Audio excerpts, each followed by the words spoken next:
A debate con Juan Carlos Zúñiga.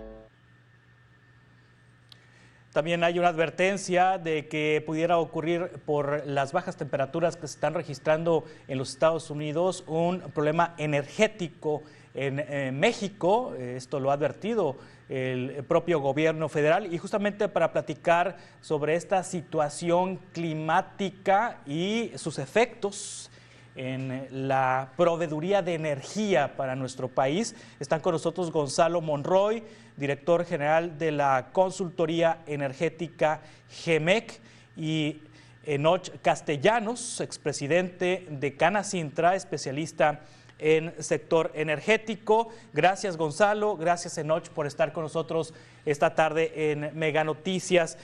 Gonzalo, me gustaría iniciar con usted. ¿De qué forma depende México de Estados Unidos en materia energética y qué tiene que ver este frío que se está viviendo, estas bajas temperaturas, esta situación climática que se está viviendo en los Estados Unidos con la energía en nuestro país? ¿Qué relación tiene una cosa con la otra? Claro que sí, mi querido Juan Carlos, qué gusto platicar contigo anoche. Pues mira, empezaríamos hablando justamente del gas natural. El gas natural es un insumo esencial para la generación eléctrica. Más del 60% de la generación de todo el país se produce a través de plantas de ciclo combinado, cuyo combustible es el gas natural. Este gas natural, el más del 80%, con el último dato de noviembre, se importa desde los Estados Unidos. Obviamente esta dependencia que tenemos del energético es lo que mantiene las luces prendidas en buena parte del país. Obviamente no todo el país tiene ese tipo de plantas, esas se concentran en buena parte del norte del país. Allá no hay tantas hidroeléctricas, la planta nuclear no está ahí, y hay unas cuantas muy pequeñas de carbón en el estado de Coahuila. Realmente la dependencia del norte del país está concentrada en el gas natural. Comparativamente, lo que pasó en el 2021 con la tormenta invernal Uri fue donde el gas natural tuvo muchos problemas para ser suministrado a México, principalmente porque CFE dejó de comprarlo, dado que los precios habían prácticamente vuelto una cosa irreal. Habían pasado de $3 el millón de BTU al día siguiente a subir más arriba de $150 el millón de BTU. Eso explicaría por qué en 5 días la CFE en 2021 había perdido más de 50,000 millones de pesos tan solo en 5 días. Aquí, te lo puedo ir adelantando, Juan Carlos, parece ser que lo peor ya pasó. Sí, hay una situación que ocurrió en febrero de 2021, que también hubo temperaturas muy bajas en los Estados Unidos, en el sur de los Estados Unidos, que como consecuencia tuvo un apagón que afectó a los estados de Nuevo León, Chihuahua, Coahuila, Tamaulipas, Zacatecas y Durango. 17 millones de personas resultaron afectadas, esto por la fuerte onda gélida que azotó el estado de Texas, interrumpiendo el suministro de gas natural, que es indispensable para la energía del noreste del país. Esto ocurrió en 2021, pero me dice Gonzalo que es una circunstancia que no se prevé que pueda ocurrir nuevamente. Enoch, ¿qué es lo que está ocurriendo? Bueno, ya lo comentó Gonzalo, al que saludo. Una situación atípica de bajas temperaturas en Estados Unidos incrementa exponencialmente el consumo de gas y se dan una mezcla de problemas técnicos que impactan el suministro que nos da Estados Unidos. El mercado de Norteamérica está totalmente integrado, pero la dependencia mayor es la de México. Para dar datos de 2022, porque de los de 2023 todavía no los libera la Secretaría de Energía, hay 8,300 millones de pies cúbicos por día que se consumen con los datos de 23, y de esos 5.8 se importan. También produce Pemex 2.5 o 2.500 millones de pies cúbicos por día, pero autoconsume o consume en sus propios procesos o en sus propias calderas el 50% de esto. Entonces la dependencia es mayúscula. Si sucede algo con nuestro proveedor, se paran las plantas de electricidad y se deja de suministrar, sobre todo a la industria pesada que consume de manera intensiva este energético, como es la industria cementera, acerera, de vidrios, y algunos otros productos, algunas otras industrias como la petroquímica. Sí, pero me dice Gonzalo, ¿esta situación de riesgo ya pasó? Efectivamente, mi querido Juan Carlos, gran parte de lo que ha pasado durante el día de hoy es que las temperaturas ya, bueno, sobre todo la tormenta invernal Gary, la que está ahorita en Norteamérica, ha empezado a ya disiparse. Con lo cual, obviamente, estos últimos resabios los veremos probablemente en la última parte del día de hoy, quizás las primeras horas de la madrugada de mañana miércoles, pero para el jueves empezaremos ya a tener temperaturas mucho más estables, mucho más agradables. Por ejemplo, en el caso de la ciudad de Monterrey, esta noche es muy probable que estén cercanos a los 0 grados, es -2 por ahí cerca de las 3, 4 de la mañana, y empezará a subir conforme vaya saliendo el sol y se empiece a calentar. Afortunadamente lo peor ya pasó, y hago mucho énfasis en esto, porque un fenómeno muy inusual que ocurrió en el 2021 con la tormenta invernal Uri fue que se estacionó, prácticamente se quedó estática cerca de 5 días en el corazón de Texas. Eso fue lo que hizo que se rompieran, que hubiera fracturas en varias tuberías de agua, de recolección de gas natural de petróleo, de petrolíferos, y eso fue justamente lo que hizo que se tuvieran que bajar todas las plantas, sobre todo de ciclo combinado. Hay que hablar también de que incluso, como lo mencionaba Enoch, perdón, tiene que ver con que gran parte también de estos fríos la gente empieza a utilizar más gas natural para su calefacción, con lo cual obviamente el consumo se había disparado. Aquí simplemente la tormenta no fue tan pesada como la de hace 3 años y hoy estamos ya respirando un poco más tranquilos. Sí, en Noche Castellanos, los precios del gas natural fueron afectados por este breve periodo de intensas temperaturas hacia la baja. Hacia la alta, alrededor de 3.5 millones, dólares y millón de BTU teníamos la semana pasada y llegamos a 9.75, tomando como base el precio de Henry Hub, que es un centro que se toma como referencia porque confluyen varios gasoductos de Estados Unidos en Luisiana. Pero yo creo que lo relevante aquí es que deja al desnudo una vez más dos debilidades muy importantes de México. Una es que importamos más del 70% del gas natural que producimos. Y la otra es el muy bajo índice o factor de seguridad que tenemos en la generación de energía eléctrica. Esto está haciendo muy vulnerable al país, muy vulnerable a su industria y a la economía. Primero, Estados Unidos para exportar, ya sea gas natural o petróleo, necesita de una orden, una autorización presidencial, dependiendo del humor en turno. Y dos, el que si realmente queremos mejorar la situación de suministro de energía eléctrica a la ciudadanía y atraer inversiones con el famoso nearshoring, necesitamos incrementar la generación de electricidad. Sí, se habla mucho de la autosuficiencia energética, Gonzalo Monroy, y de que México sea soberano en el tema de energías, pero si importamos el 70% del gas natural, ¿cómo podemos lograr una autosuficiencia con estos niveles? Claro que sí, Juan Carlos. Y mira, yo empezaría siendo extremadamente claro. Esto de la soberanía energética era un cuento y sigue siendo un cuento. Y ese cuento se inscribió únicamente a la gasolina y al diésel, porque este gobierno, de hecho, profundizó todavía más las importaciones de gas natural. Somos totalmente dependientes de las importaciones de turbocina de muchísimos petroquímicos esenciales para, por ejemplo, nada más para mencionar algunos, plásticos, maquillaje o incluso hasta para cubrebocas. Todo eso son cosas de importación donde México no está ni cerca de poder llegar a ser autosuficiente. Habiendo dicho todo eso, es incluso, y hay que mencionarlo con claridad, lo importante no es la soberanía energética entendida como la sustitución de importaciones. Tendríamos que estar hablando de seguridad energética, donde las inversiones que muy bien mencionaba en Notch se complementan con otros grandes faltantes. Hoy, al día de hoy, te diría que uno de los más arriba sería el almacenamiento de gas natural, un almacenamiento comercial, pero también un almacenamiento estratégico, porque esas interrupciones pueden ocurrir por muchísimas cosas, de las cuales México tiene muy poco control.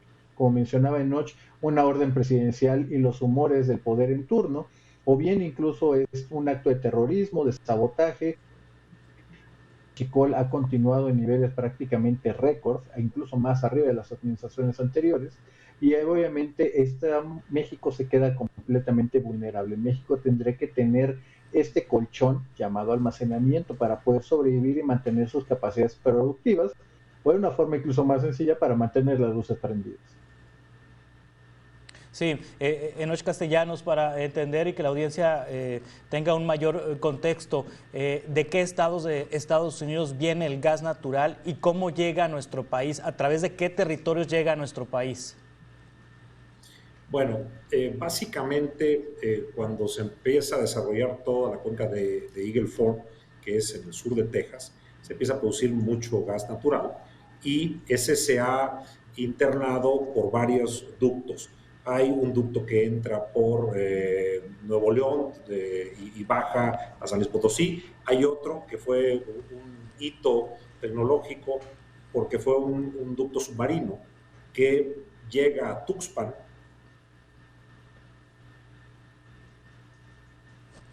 Sí, vamos a continuar con esta conversación. Una disculpa, Enoch Castellanos. Enoch Castellanos es el nombre correcto, preciso, del expresidente de Canacintra, especialista en sector energético. Vamos a continuar con esta conversación ahorita en un par de minutos. Es Mega Noticias a Debate.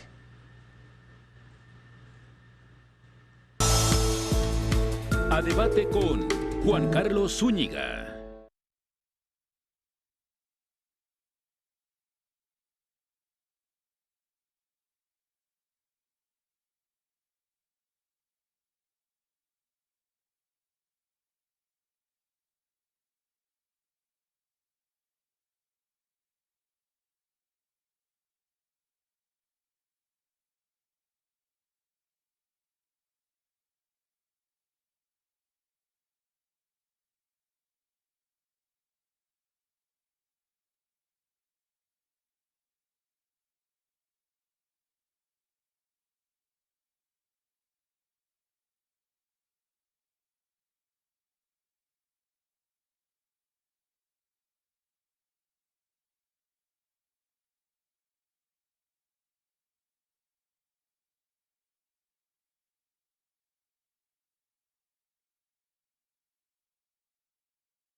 A Debate con Juan Carlos Zúñiga.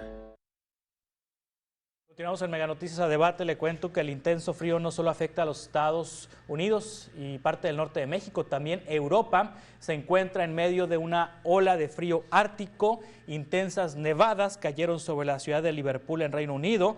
La Oficina Meteorológica Británica informó que en los próximos días se esperan temperaturas más bajas en gran parte del norte de Reino Unido. En tanto, en Rusia continúan las fuertes nevadas. Una gruesa capa de nieve cubre la Plaza Roja de Moscú.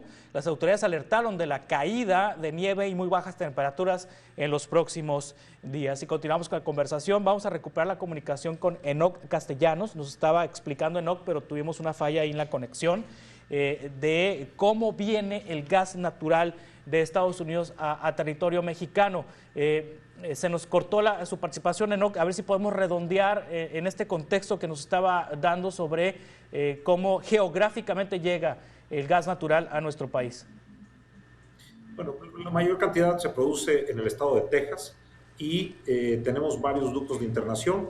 Están los ductos de Samalayuca en Chihuahua, Sázabe en Sonora, y hay también un ducto importante que entra por Texas y atraviesa Nuevo León, San Luis y llega al Bajío, y uno muy importante que es un hito tecnológico, el que manda un ducto submarino a la ciudad de Tuxpan en Veracruz, y que se está actualmente ampliando, está en construcción para llevarlo a Dos Bocas y suministrar también a Coatzacoalcos, con la pretensión de cruzar el Istmo de Tehuantepec para llevarlo a Salina Cruz.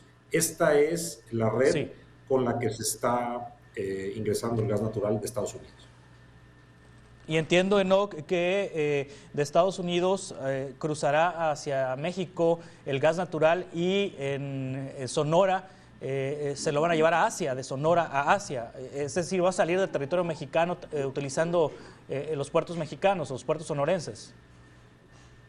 Sí, hay instalaciones para hacer un proceso de licuefacción del gas y poderlo transportar en Sí. buquetanques. Y hay en el puerto de Ensenada, en Manzanillo, en Altamira, Tamaulipas. Es decir, tenemos una red y hay proyectos interesantes como el que acabas de mencionar en Sonora que pudieran hacernos exportadores, pero entendiendo que nada más somos un país de paso. Sí, claro. Gonzalo Monroy, ¿México es productor de gas natural? ¿Hay gas natural en México? Qué buena pregunta. La respuesta obvia es sí, sí hay, pero la proporción que México produce es apenas de un 20% en condiciones muy buenas y todo esto. La realidad es que Pemex, gran parte de lo que está produciendo lo utiliza ese mismo gas para reinyectarlo, para producir petróleo. Por eso es que estamos prácticamente dependiendo de esas compras de gas natural. Obviamente que hay que mencionarlo. México tiene unas cuencas muy hermosas, muy prominentes y prolíficas para sacar el gas natural, de los cuales tendremos que estar hablando, ahorita que mencionó Enoch la parte de Eagle Ford, tenemos también que estar hablando del fracking. El gran problema es de que por cuestiones más ideológicas que tecnológicas o de costo, no se ha desarrollado en México a pesar de que tenemos el sexto potencial más grande del mundo de gas natural. Es una cosa un poco contradictoria que tenemos tanto gas en el subsuelo, pero por cuestiones ideológicas no queremos sacar. Es decir, para sacar ese gas natural se requiere utilizar esta técnica de fracking, Enoc. Es correcto, es correcto. Finalmente, las fronteras geológicas no tienen división política, y si el sur de Texas tiene una gran cuenca gasífera de lutita, pues esta es compartida con México en los estados de Tamaulipas, Nuevo León, Chihuahua, Coahuila. El tema no solo es ese, no solo es el gas de lutitas o el shale gas conocido también, sino que tenemos grandes yacimientos gasíferos que no están asociados al petróleo, porque normalmente cuando se perfora un pozo hay una cantidad de gas que se produce de manera natural, y entonces tú produces petróleo y gas. Pero también hay pozos que tienen gas únicamente, gas seco. Y este gas no se ha querido explotar porque se detuvieron las rondas de licitación al amparo de la reforma energética de Peña Nieto. Y eso también limitó. Doy un dato. Al inicio de la administración de Peña Nieto, en 2012, teníamos consumos alrededor de 7,000 millones de pies cúbicos por día, y había todo un proyecto para que se pudiera ofertar por parte de Pemex a 6,000, con un horizonte de inversiones y desarrollando todo el potencial de la reforma energética y la ley de hidrocarburos. Esto se paró en el sexenio actual y aumentamos la dependencia, es decir, el cliché de la falsa llamada soberanía energética es un nacionalismo trasnochado que en la práctica se ha hecho totalmente lo contrario de lo que se debería hacer. Sí, Gonzalo, ¿qué es el fracking? ¿Cómo podemos entender el fracking y por qué es un asunto ideológico no utilizar esta técnica para explotar el gas que tiene como reserva México? Claro que sí. Mira, es importante mencionarlo y haciendo un breve recuento de qué es prácticamente hacer sobre todo mucho perforación horizontal, no solamente hacer la parte vertical como alguna vez nos dijo que era muy fácil el presidente, sino hacerlo de manera más lateral. Obviamente esto maximiza los puntos de contacto y con pequeñas explosiones se van justamente generando el diferencial de presión para sacar este hidrocarburo. Aquí ya no es pensar en los grandes yacimientos como Cantarell que llegamos a tener. Ahora estamos utilizando que en el conjunto son muchísimo más abundantes, pero que obviamente cuestan más trabajo. Gran parte de la controversia que ha venido de esto es que esta técnica en su momento utilizaba muchísima agua y se tomó esa restricción de que es el agua y que obviamente tenía o que le iba a robar, llamémoslo de esta manera, agua necesaria para otras actividades, llámese ganadería, consumo humano. Obviamente en el caso mexicano, uno de los últimos países en abrir su industria energética, tomamos todas esas lecciones para incorporarlos de una manera que fuera óptima. Aquí, por ejemplo, en un orden de prelación, primero van 7 actividades, dentro de ellas la agricultura, la ganadería, el consumo humano, riego y hasta la séptima. Una vez que ya se cumplieron todas las anteriores, es que se le da el agua disponible, que típicamente es agua dura, no es agua potable, para ese tipo de actividades. Por el otro, también se ha visto mucho producto yo te diría, de una campaña de desinformación, de que esto contaminaría también los acuíferos. Y hemos visto, hay una escena de un documental falso, donde se abre una llave de agua y empieza a salir fuego. Obviamente es una cosa extremadamente impactante, que generó un movimiento ambientalista contra el fracking. La gran desgracia es de que hoy sabemos a la distancia, casi 10 años de distancia, que fueron actos manipulados precisamente para lograr esta oposición. Hoy nos damos cuenta de que con los avances tecnológicos ya no se requiere tanta agua, 90% del agua se recicla porque es más costo eficiente. Hoy también sabemos de que si se hace bien este tipo de pozos no hay ninguna adecuación, ninguna afectación superficial a prácticamente nada, ni a la naturaleza ni a la fauna, y obviamente estaríamos hablando, eso sí, de una perforación muy pero muy profunda en términos de que no hay una parte de sismos, aunque se han llegado a grabar o a reconocer que puede haber una pequeña sismicidad de 1 o 2 grados. Para la gente que estamos en lugares sísmicos como la Ciudad de México, eso es el equivalente a cuando pasa un tráiler frente a tu casa. Sí, esta cancelación de las rondas para hacer estas exploraciones, ¿se debe a esta situación del fracking o se debe a otra circunstancia? Es una circunstancia ideológica nuevamente. Se pretendió el que echar marcha atrás a la reforma energética. En la práctica primero la congelaron y después quisieron hacer toda una contrarreforma, en la cual fuimos muy activos tanto Gonzalo y un servidor en desmentir muchos de los supuestos que se usaron. Es ideología. Finalmente, México, tanto en electricidad como en petróleo, necesita de los grandes capitales porque cada vez cuesta más producir estas fuentes de energía. Y el tema aquí es que no se ha permitido y se sigue dependiendo más de lo exterior, de las importaciones, en el caso de gas natural y gasolinas, diésel, y en el caso de energía eléctrica estamos peligrosamente tocando límites. Para dar una idea, cuando recibió este gobierno, se tenía un factor de seguridad de 7% de generación adicional a la que se estaba consumiendo. Claro, esto es variable, depende de los picos de consumo, pero ahora, no sé, Gonzalo, estarás de acuerdo conmigo, estamos cercanos al 1%, 2%, cuando más 3%, y por eso se han empezado a resentir apagones, sobre todo en las penínsulas, que son las que menos conectividad tienen a la red de transmisión de Comisión Federal de Electricidad. Sí, en México, ¿mediante qué mecanismo se produce energía, Gonzalo? ¿Cuánta energía se produce a partir del gas natural? ¿Cuánta energía eléctrica se produce a partir de las presas, las hidroeléctricas? ¿Cuánta energía eléctrica se produce a partir del aire, del viento, del sol? En términos de porcentaje, ¿cómo está ahorita el balance? Con el combustóleo, ¿cuánta energía eléctrica se produce? Qué buena pregunta. Mira, el mix energético eléctrico, hay que hablar de la parte eléctrica, alrededor de un 60-62% es de gas natural que alimentan a las plantas de ciclo combinado. alrededor de un 10 a 11%, también hay que recordar, bueno, viene de las hidroeléctricas y hay que recordar que estamos en una sequía bastante grande a pesar de todo lo que está ocurriendo. Estamos hablando de que apenas la suma de energía solar y eólica, apenas estamos llegando, si todo bien apunta, a un 10%.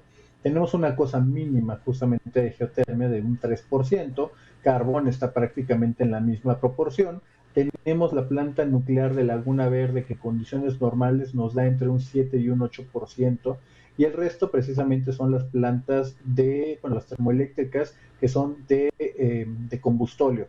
En el margen hay unas pequeñas plantas móviles que son plantas de diésel que se utilizan en condiciones de emergencia, pero es exactamente eso, son emergencias, no es energía base. 60, entre 60 y 62% de la energía eléctrica entonces en nuestro país se produce a partir del gas natural. ¿Así es el dato, Gonzalo? Así es. Sí. Es nuestro principal insumo para la generación de energía eléctrica, así es. Entonces, el precio de producir energía eléctrica en OC depende mucho de la circunstancia internacional. Está íntimamente ligado al precio del gas natural. Por eso sí. Está la vulnerabilidad. Y lo estamos viendo en Europa. Cuando empezó el problema entre Ucrania y Rusia, se dispararon los precios de energía eléctrica, porque es lo más usado para producir. Ahora, hay algo que también se está dejando de lado. Se aprobó también en el sexenio anterior una ley de transición energética que obligaba a que en este año 2024 las empresas estaríamos consumiendo al menos el 35% de electricidad generada por fuentes renovables. Esto también se ha visto entorpecido por las políticas públicas mal enfocadas de la Secretaría de Energía, y debo decirlo, a veces de la ineptitud, porque, vamos, yo me encuentro con charlas de gente que estuvo presente en algunas pláticas en donde no entendían la diferencia entre un kilowatt y un kilowatt hora, por decir, o sea, no entendían lo que es un litro y un litro por hora, el flujo.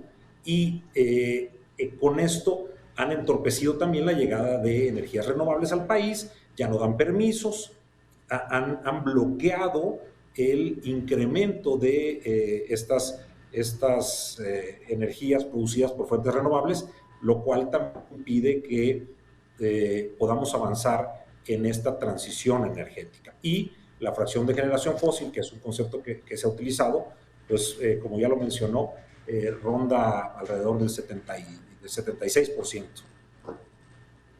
Sí, estos cambios legales, Gonzalo, ¿están ahorita recurridos ante el Poder Judicial o ya están firmes?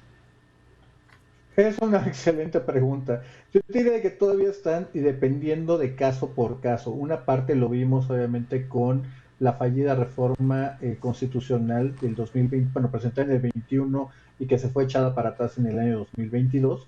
Vimos después las acciones de inconstitucionalidad donde no se alcanzó la declaratoria, pero que obviamente por los criterios de los ministros en contra abrió el espacio para muchos de esos amparos. Hoy hemos visto a partir de unos procesos legales largos que apenas la semana pasada se empezaban a desechar ya las objeciones que había hecho la Secretaría de Energía contra esos amparos, los cuales se espera que en el primer trimestre en el cual estamos empiecen a salir de manera gradual dependiendo del orden que vimos. Aquí en esta parte me detengo, Juan Carlos, para también entender de cómo la autoridad ha jugado de una manera dolosa, engañosa y manipuladora. El mejor ejemplo tiene que ver con la Comisión Reguladora de Energía, que acaba de declarar apenas en diciembre del año pasado el fin de la temporada del COVID. Y mientras no estuviera esa declaratoria, todos los tiempos legales no se podían admitir y estaban prácticamente parados, lo cual si de pronto necesitabas hacer un trámite de un cambio de sociedad, un cambio de nuevas inversiones, algún tipo de cambio de marca, por ejemplo en el caso de las gasolineras, estabas prácticamente en un limbo porque la autoridad no te admitía el trámite. Pero por el otro lado, que es donde está el doble rasero o la doble moral, tiene que ver que para la autoridad, si tú no cumplías porque tenías que hacer alguna modificación de tu permiso, pues simplemente te decía que estabas en un incumplimiento, lo cual llevó a una persecución justamente de los regulados en diferentes materias, en materia eléctrica como también en materia de hidrocarburos. Este tipo de cosas, a la postre, y esto creo que donde se termina de cerrar el círculo, es lo que nos llevó en buena parte a los reclamos que empezaron nuestros socios comerciales al amparo del libre comercio, que hoy parece eventualmente que llegaremos a los paneles de controversia en este año 2024. Sí, una comisión reguladora de energía que juega con los tiempos, como bien nos dice Gonzalo Enoc, y y que está en riesgo de desaparecer.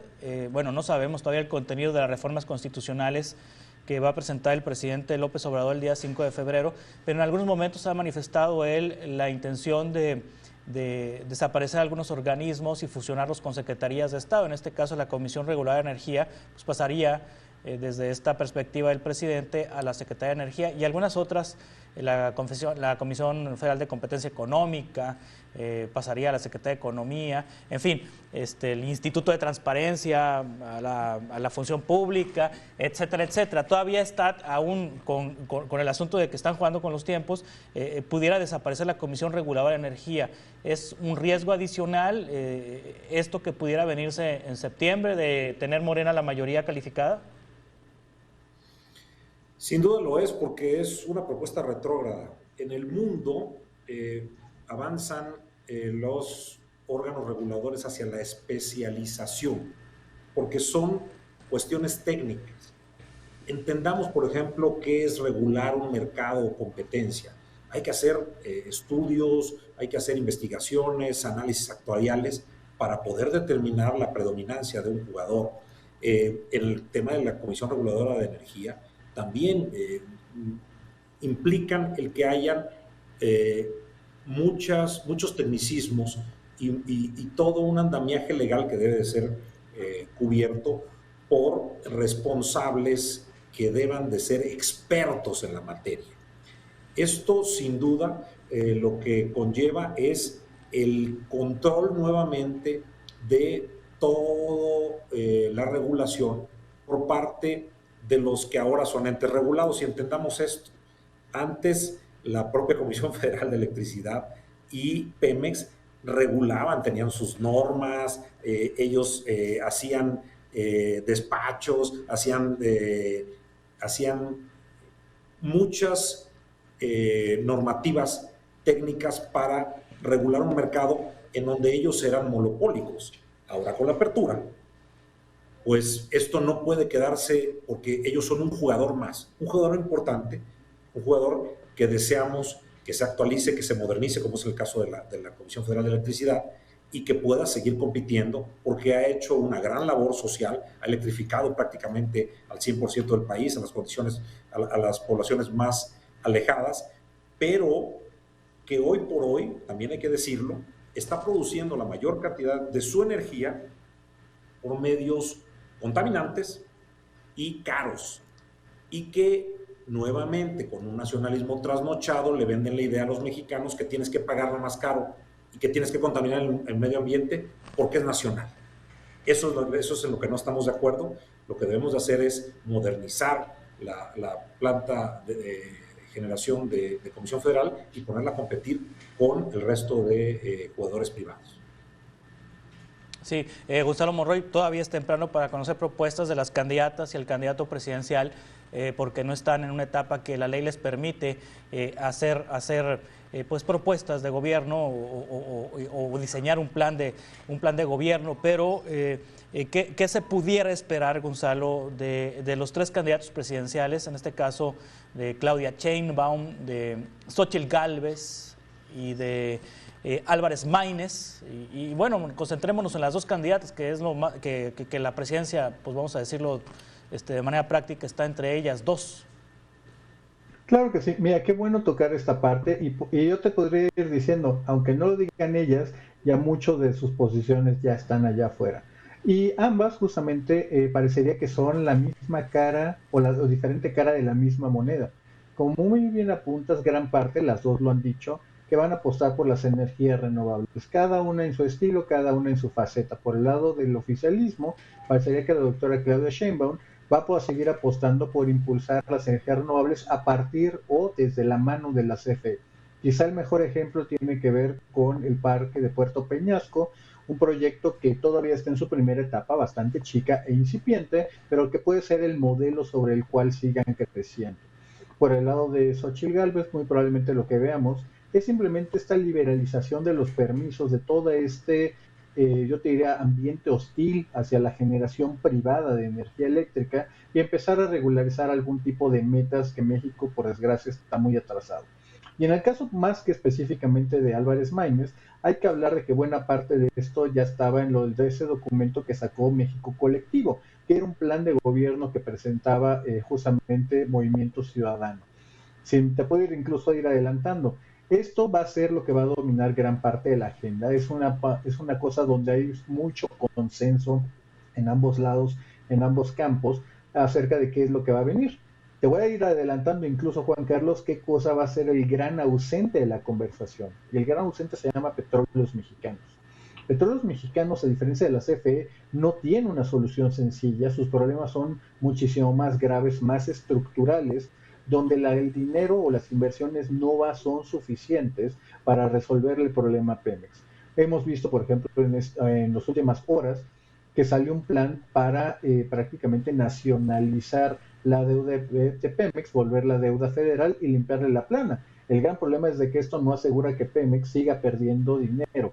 Lo va a seguir seguramente si sigue con un modelo de negocio totalmente errado, con tecnología insuficiente, sin tomar el riesgo o compartiéndolo para manejarlo de mejor manera. El problema es que cuando hablemos de ese tipo de cosas, eventualmente nos lleva a conclusiones que son muy desagradables.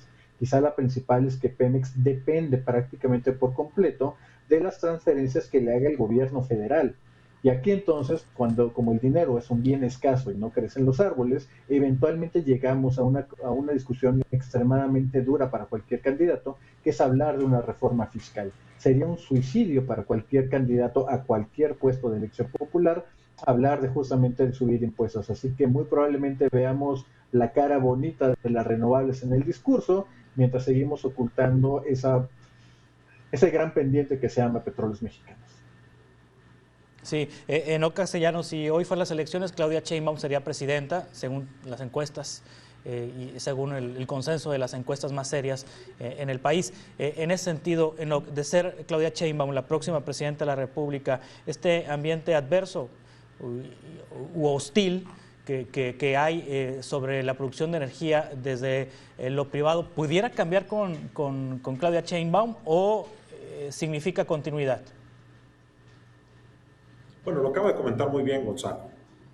Ya explicó cuáles son las dos lados de la moneda. Sin embargo, yo debo decir en descargo de la doctora Sheinbaum que a diferencia de este gobierno, ella sí es una especialista en temas de medio ambiente. Es decir, a ella sí no diría que es como perforar con un popote y meter una perforación vertical para sacar petróleo, pero que conoce un poco más allá. Evidentemente, ella tuvo un cargo como secretaria de Medio Ambiente de la Ciudad de México y pudiera ser más sensible si no gana la parte ideológica y si no llegan los radicales a formar parte de su gobierno, a flexibilizar en la medida de la urgencia que se va a requerir para sostener el crecimiento de México. Un país sin energía no tiene viabilidad. Un país sin energía está condenado al fracaso. Y este es un tema de lo más urgente. Debemos de ponernos de acuerdo. Y yo aquí lo reitero, nosotros los industriales fuimos muy apoyadores de la reforma energética porque teníamos energéticos caros, con muy mala oportunidad, es decir, con intermitencia, se producían, no se producían, y contaminantes. Entonces, lo que vino a dar la reforma energética es una modernización de la matriz energética de México, sobre todo para producción de electricidad, y también hay que decirlo, consiguiendo los precios más económicos en generación de electricidad por fuentes renovables en su momento del mundo, porque se le asignaba a quienes te ofertaban el menor precio. Esto que fue muy bueno y en donde entraron actores de muchas partes del mundo, se enterró y se quiere darle nuevamente el monopolio de generación a Comisión Federal de Electricidad. El tema de Pemex, bueno, yo creo que el tema de Pemex, lo único que agregaría sobre lo que dijo Gonzalo es decirle a todos los mexicanos que los impuestos que le quitan cuando alguien va a la tienda y le cobran el IVA, o cuando a alguien le descuentan de sobre los impuestos, va para pagar las ineficiencias de Pemex. Es decir, lo que tendremos que ponernos a pensar a los mexicanos es más allá de si es nuestra o no. Perdón, pero yo que no quiero tener una casa en donde tenga que estar pagando porque está mal construida o porque me la van a quitar porque tiene una deuda enorme y son impagables los intereses. Es preferible buscar otras alternativas. Eso hay que decirle a los mexicanos. Estamos financiando con lo que nos quitan de impuestos a una empresa quebrada. Sí, ¿de qué tamaño es el financiamiento de los impuestos mexicanos hacia petróleos mexicanos, Enoc? Mira, se ha modificado. No tengo el dato exacto, a lo mejor Gonzalo lo tiene, pero lo que sí sé es que la deuda de Pemex es más allá de 100,000 millones de dólares. Sí, bueno, es una situación pues preocupante la que nos describen Gonzalo Monroy, Enoc Castellanos. Hay riesgos, finalmente ya a manera de conclusión, ¿hay riesgos en México de apagones, Gonzalo? Por desgracia todavía los hay, Juan Carlos. Y esto, por desgracia, atiende más a factores exógenos que a una parte de la política. Aquí, por ejemplo, como mencionaba Enoch, no hemos hecho el reforzamiento de las líneas de transmisión, que es una parte donde solamente CFE puede hacerlo. Incluso en algunos contratos de donde a CFE le regalaban las líneas de transmisión, se la daban en donación al Estado mexicano. CFE decidió incluso cancelar eso y enfocar toda su batería de argumentos, de inversiones hacia una generación eléctrica, cuando el modelo era justamente ir hacia otro lado. Hoy seguimos siendo vulnerables en ambas penínsulas si ocurre algo de interrupción del suministro o simplemente los precios se van a un nivel bastante más grande. Sí, Enoc, me quedan 20 segundos.